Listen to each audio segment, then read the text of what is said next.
안녕하십니까? 저는 이제 37살이 되는 남자입니다. 아내의 새어머니, 그러니까 저에겐 장모님이지요. 제가 잘못된 선택을 한 것을 알고 있습니다. 저만 믿고 사는 아내한테는 정말 몹쓸 짓을 한 것 같은 기분이 드네요. 제가 어렸을 적 온 가족이 캐나다로 이민을 가게 되었습니다. 집안 사정 때문에 가게 된 것이니 자랑할 만한 일은 아니겠네요. 아무튼 교민이 많이 없는 곳이다 보니 지역까지 상세히 이야기하면 제가 누구인지 알 만한 분들도 있을 것 같아서 혹시 몰라 지역은 비밀로 하겠습니다. 캐나다 북쪽 어디쯤이고 교민 수는 그렇게 많지 않으며 눈이 아주 많이 오는 곳입니다. 개인적인 상황이라 딱히 말씀드릴 필요까지 있는가 싶지만 이민 후 생활은 딱히 좋을 건 없었습니다. 아무래도 한국에서 고생을 한 게 있었기 때문일까 어머니는 이민 생활 시작 후 다른 사람을 만나 눈이 맞아서 야반 도주를 했습니다. 아직까지 연락 한 통 되지 않고요. 아버지 또한 이렇게 살아서 뭐 하겠냐며 이민 생활에 적응을 못하시고 저를 두고 혼자서 다시 한국으로 들어가 버렸고요. 제 나이 24살에 가족들에게 버림받고 혼자서 살아가게 되었습니다. 말씀드렸다시피 교민들이 많은 지역이었지만 그때는 한국 사람이 참 싫었습니다. 저를 이용만리 타국 땅에 오게 만든 사람들 와서도 저를 버리거나 저를 배신한 사람들 뿐이었으니 그럴만도 했죠. 그래서 최대한 한 명의 한국 사람들이라도 피해가며 살기 위해서 자금이 생길 때마다 조금씩 교민들이 사는 지역에서 멀어지기 시작했습니다. 그러다 보니 어느 깊숙하고 한적한 시골 동네까지 다다르게 되었네요. 2년 전에 직장에서 한 여자를 알게 되었습니다. 그녀는 제가 저 스스로를 고립시키게 만든 한국 사람이었습니다. 제가 싫다고 느꼈던 감정은 10년이 가까운 세월이 지나고 나니 변해 있었습니다. 아니 외로움과 그리움을 많이 느꼈던 걸까요? 당시 저보다 7살이나 어린 그녀였지만 그렇게 정서도 공유하고 말도 자연스럽게 통하는 사람을 만나게 되니 서로가 자연스럽게 서로에게 끌리기 시작했습니다. 그렇게 그녀와 가까워지게 되었어요. 연애를 시작한 지 얼마 되지 않고 부터는 그녀와 제가 한 집에서 동거를 시작하게 되었고 결혼을 약속하게 되는 사이까지 발전하게 됩니다. 식을 올리지 않아서 그렇다 뿐이지 이미 그녀와 제가 한 집 살림을 하면서 저희는 부부와 다름이 없었습니다. 언젠가부터 주변 사람들에게 그녀를 동거인이 아닌 저의 아내라고 소개를 하고 있었지요. 어느 날 퇴근을 하고 집에 들어오니 저보다 먼저 퇴근을 했던 아내가 누군가와 영상통화를 하고 있었습니다. 입고 있던 외투를 벗으며 슬쩍 아내의 핸드폰을 바라봤는데 핸드폰 안에서 아내와 대화를 나누고 있던 사람이 엄청난 미인이었습니다. 나이는 저와 살짝 비슷하거나 많아 보이기는 했지만 작은 전화기 화면 너머로 보이는 미모는 솔직히 말했을 때도 제 아내보다 훨씬 화려하고 아름다워 보였습니다. 누구보다 눈이 많이 오는 캐나다에 어울리는 창백하다 생각이 들 만큼 투명한 피부 그리고 그 피부를 더 새하얗게 보이게 만드는 어깨 뒤로 늘어뜨린 긴 검정색 생머리. 저도 모르게 시선을 떨쳐낼 수가 없더라고요. 그렇게 통화하는 아내 곁을 떠나지 못하고 있는데 아내가 아빠는 잘 지내 하면서 아버지의 안부를 묻고 있으니 그녀의 사촌언니 정도로 생각을 했습니다. 왜냐하면 제 아내한테 형제가 없는 건 제가 이미 알고 있었거든요. 그런데 그 말을 들으니 제가 아내에 대해서 모든 걸 알고 있다고 생각했는데 그녀의 가족 구성원조차 모르다니 내가 아는 게 아무것도 모르는구나 하는 생각이 들었습니다. 이윽고 통화를 마친 아내가 저에게 다가왔어요. 아내에 대해서 좀 더 잘 알아가야겠다 반성하던 차였으니 아내에게 방금 통화한 사람이 누구냐고 물어봤습니다. 그때까지도 저는 전화기 속 그녀의 미모에 반해 있긴 했지만 핵심을 갖거나 할 생각은 없었고 순수하게 아내를 알아가기 위해서 물어본 것이었거든요. 그런데 아내의 대답에 저는 더 이상 핵심을 가질 수도 없는 사람이란 거 알게 되었습니다. 저에게 놀라지 말라고 하면서 방금 자기랑 통화한 사람은 다른 사람이 아니고 자기 엄마라고 하더라고요. 말도 안 되는 소리 하지 말고 똑바로 말하라고 정색을 했습니다. 누가 봐도 젊은 사람이었고 아무리 많이 쳐도 내 또래밖에 안 되는 사람이 어떻게 당신 엄마냐고 한마디 했어요. 아무리 시집을 일찍 갔고 20살이 되자마자 아내를 가졌다고 해도 50이 가까운 나이일 텐데 아무리 봐도 나랑 비슷하거나 조금 더 어리거나 한 사람이 당신 엄마일 수가 없다고 했습니다. 그런데 아내는 제 반응에 재밌다는 듯이 웃더니 그 자초지종을 설명해 주었습니다. 아내는 홀아버지 밑에서 자라왔다고 합니다. 친어머니는 자신이 어릴 때 돌아가셨다고 하고요. 아내가 대학교 입학을 준비하기 위해 봤던 과외가 있었는데 지금 엄마는 그때 자기를 가르쳐주던 과외 선생님이랍니다. 언젠가부터 두 사람이 부쩍 가까워지더니 자기가 대학교에 합격하고 나서는 아버지가 과외 선생님이었던 지금의 엄마와 재혼을 하기로 했다 통보했다더군요. 또래의 새어머니를 맞으면 기분이 어떨까 했는데 아내도 아버지가 혼자서 오랫동안 외로워하는 걸 봐왔고 새어머니인 그녀조차도 같이 동고동락하며 대학교 입시를 준비하는 걸 도와줬던 사람이었으니 그렇게 거부감이 들지 않았다고 하더라고요. 오히려 아버지의 재혼을 환영해줬다고 합니다.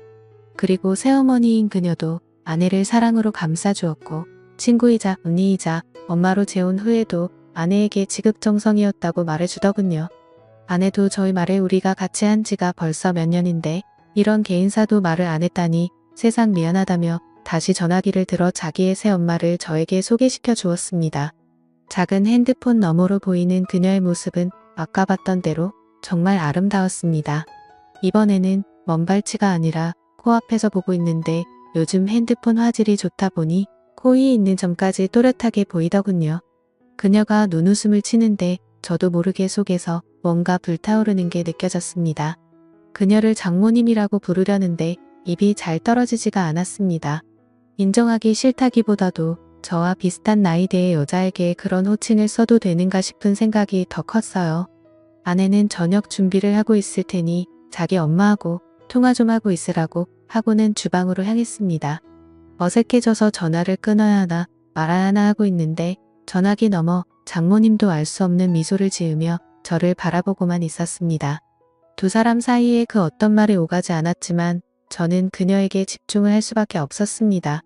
그녀의 앙담은 입술과 지을 듯 말 듯 티도 안 나게 미소 짓고 있는 모습과 그 눈빛에 저도 모르게 그녀에게 거역을 할 수 없겠다는 생각을 했기 때문입니다.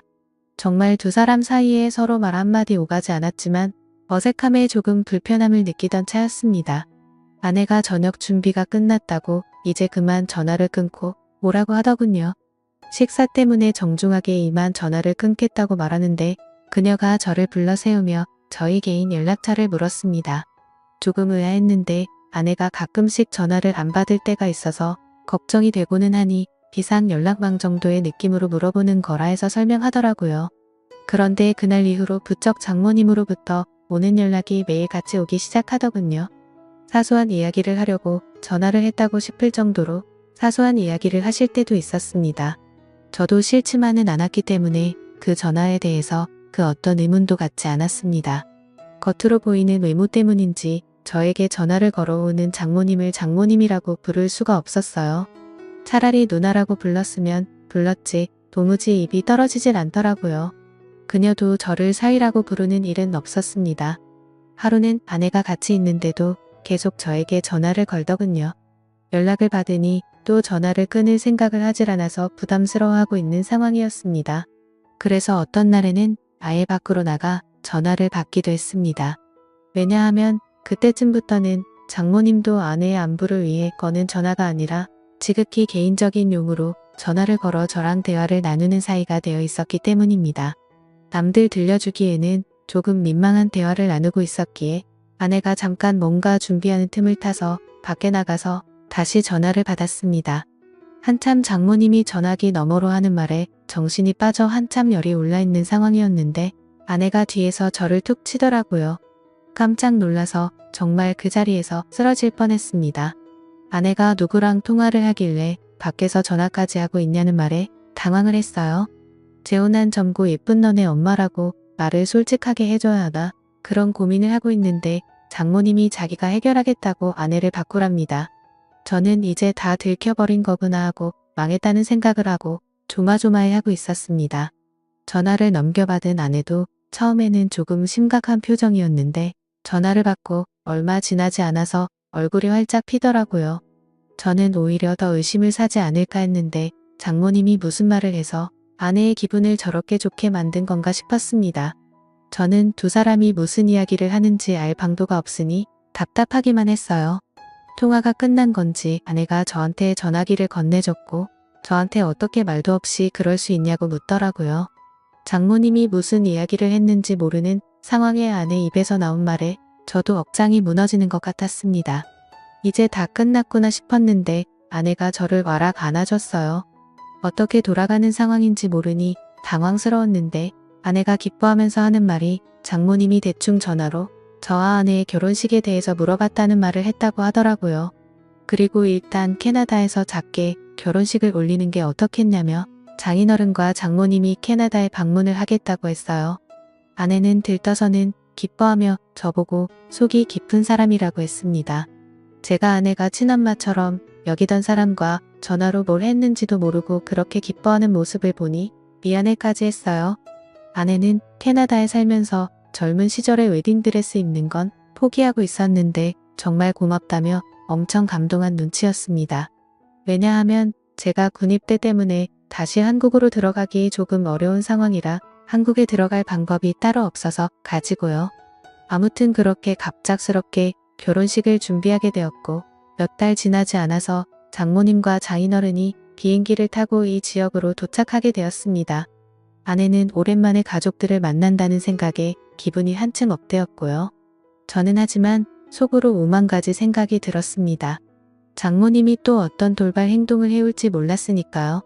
공항에서 실물로 처음 만난 장모님은 손바닥만한 전화기 화면 속에서 보던 것보다 훨씬 아름다웠습니다. 키도 크고 화장이 진하긴 하지만 그만큼 더 새하얀 피부가 강조되었어요. 제가 좋아했던 검은색 머리는 파마를 해서 두꺼운 웨이브를 지게 만들었더라고요. 하지만 도무지 10시간이 넘는 장거리 비행을 하고 도착한 사람이라고는 생각이 들지 않을 정도로 장모님은 아름다웠습니다. 아내가 아무리 장모님을 언니이자 엄마로 생각한다고 한들 친아버지인 장인어른 만큼은 아니었나 봐요. 공항에서부터 계속 아내는 아버지 옆에 달라붙어 떨어질 생각을 하지 않았습니다. 덕분에 어디를 가더라도 어디를 걷더라도 제 옆에는 항상 장모님이 같이 있었고 그만큼 저는 장모님과 또 시간을 보내게 되었어요. 두 사람이 못 듣는다는 걸 확신하는 자리에서는 장모님이 저를 실제로 보니 어떻게 해주고 어떻게 해버리고 싶다 뭐 이런 식으로 짓궂은 농담을 하는데 정말 저도 부끄러워서 고개가 들어지지 않더라고요. 두 사람은 2달이라는 꽤나 긴 장기 일정으로 놀러 오게 되었습니다. 그동안의 결혼식 준비며 본식도 올리고 있는 만큼 여기 구경도 하다가 가려던 계획이었던 것 같아요. 처음 2주는 시차 적응 때문에 아무것도 못하더라고요. 새벽 출근이 있어서 일찍 일어나서 보면 1층 거실에서 창밖을 바라보고 있는 장모님을 매번 마주치게 되었습니다. 물론 집안에 모두가 있었기 때문에 저도 그만큼 조심조심해야 했어요. 장모님도 그걸 아는지 살짝 다가와 제 손을 잡는 건 말고는 아무것도 하지 않았습니다. 그리고 두 사람이 시차 적응이 완전히 끝난 첫 주말이었습니다. 밖에 대설주의보가 내려와 있는데도 아내는 가족들과 나들이를 가고 싶다고 하더라고요. 장모님은 몸 상태가 조금 안 좋다고 해서 집에 쉬게 되었고 저는 아내와 장인어른을 따라 밖에 나오게 되었습니다. 차로 한 20분쯤 이동했을 때 장모님한테서 아내에게 전화가 왔어요. 눈도 많이 온다고 하고 혼자 있는 게 조금 무서워서 그런데 그냥 오늘 나가지 않으면 안 되냐고요. 아내가 아쉬워하는 분위기였지만 하는 수 없이 차를 돌려서 돌아오기로 정하려고 하던 찰나였습니다. 아내가 집에다가 저를 내려줄 테니 저라도 집에 있어달라고 하더라고요. 아버지랑 꼭 나가고 싶다고 하면서요. 그때 저는 속으로 그날 무슨 일이 나도 나겠다는 예감을 하게 되었지만 딱히 그러지 않겠다는 말도 하지 않았습니다. 집에 오는 길에도 눈발을 꽤나 날리기에 집에 도착하면 아내가 그냥 나가지 말자고 할 수도 있겠다는 생각을 했는데 그렇지 않았어요. 정말 저를 내려주고 두 사람은 다시 출발하더라고요. 솔직히 마음속에는 제가 집에 들어가면 큰 일이 나겠다는 생각이 들어서 갈까 말까 많이 망설였습니다. 그런데 눈이 너무 내려서 결국 집으로 들어갈 수밖에 없었어요. 집 안에 들어가니 장모님은 거실 소파에 누워서 잠에 들어 있었습니다. 잠자는 모습이 참 아름답더라고요. 그래도 이렇게 주무시고 계시니 다행이다라는 생각이 들었습니다. 이불을 꺼내와 자고 있는 그녀 위로 덮어주었고 소파에서 잠든 그녀를 뒤로하고 저도 방에 들어가서 잠을 청했습니다. 한두 시간쯤 잠을 청한 것 같은데 아내한테 전화가 왔어요. 결국 제 예상대로 눈 때문에 갇혀서 이틀 정도는 오도 가도 못하게 되었다는 소식을 전하더라고요. 저는 그 말을 들었을 때 이미 모든 걸 포기해버렸습니다. 이틀이라는 긴 시간은 제가 제 의지로 저를 다스릴 수 있는 시간이 아니라고 생각을 했어요. 그 길로 저는 거실로 나가 잠든 장모님을 깨웠습니다. 사정을 설명하고 그래서 우리는 이틀 동안 단둘이 이 집에서 지내게 되었다고요. 잠에서 덜 깬 장모님은 저를 보고 슬쩍 웃더라고요. 이제서야 방해꾼이 없어졌다는 말을 하고서는 말이죠. 사실 장모님은 제가 어떻게든 기회를 만들 줄 알았는데 그러지 않아서 답답했다고 하더라고요. 오늘 짧게나마 같이 있게 된 줄 알았더니 이렇게 길게 같이 있게 될 줄은 몰랐다고 하면서요. 저도 이 상황을 기대하기는 했지만 그렇다고 마냥 이 상황을 즐길 수는 없었습니다. 저 때문에 결혼식까지 포기했던 아내 생각을 하면서 아내에게 죄책감 또한 가지고 있었기 때문에요. 그래서 제 옆에 너무 가까이 붙는 그녀에게 너무 가까이 서 계신 것 아닌가요? 라고 말을 했더니 그녀가 제 입을 틀어막으며 오늘만큼은 장모님이 아니라 그냥 누나가 하고 싶다고 누나라고 불러달라고 하더라고요. 그날 장인어른이 집에 들어온 건 예상했던 이틀보다 빠른 다음 날이었습니다. 문이 열리는 소리에 정말 쏜살같이 재빠르게 제 방으로 뛰어서 도망을 가버렸죠. 장인어른이나 아내는 당연히 장모님과 저 사이에 그런 일이 있었을 거라고 생각하지는 않은 눈치였습니다. 두 사람 다 그냥 눈이 얼마나 왔는지만 이야기하지 저와 장모님이 둘이서 집에서 뭐 했는지는 관심도 없었으니까요. 장모님은 그날 저를 따로 불러내서 또 폭설이 오지 않는다면 어제의 일은 가족들을 위해 우리만 간직하자고 말을 해왔습니다. 그렇게 정말 거짓말같이 더 이상 눈은 내리지 않았고 예정대로 집 근처에 있는 성당에서 두 분의 축하 속에 아내와 저는 결혼식을 올렸지요. 저는 아내에게 비밀을 간직한 채 결혼 생활을 이어가고 있습니다. 장모님은 귀국한 날 이후로 저에게 개인적으로 연락하는 일이 많이 줄어든 상태입니다. 한 번은 장모님과 영상통화를 하고 있을 때 제가 귀국 얘기라도 하면 장모님이 우리 사이가 보고 싶다면서 자기는 캐나다에서 눈이 많이 오던 그날이 아직도 기억이 난다고 하십니다. 저는 그때마다 등줄기에 식은 땀이 흘러내리기는 하지만 아내는 정말 그때 눈만이 왔다며 맞장구만 쳐주고 있고요. 아내에게 이런 걸 숨긴 채 제가 과연 행복한 결혼 생활을 이어갈 수 있을지는 잘 모르겠습니다. 저도 가끔씩 장모님이 보고 싶을 때가 있거든요. 그래도 이겨내고 한번 살아보려고 합니다.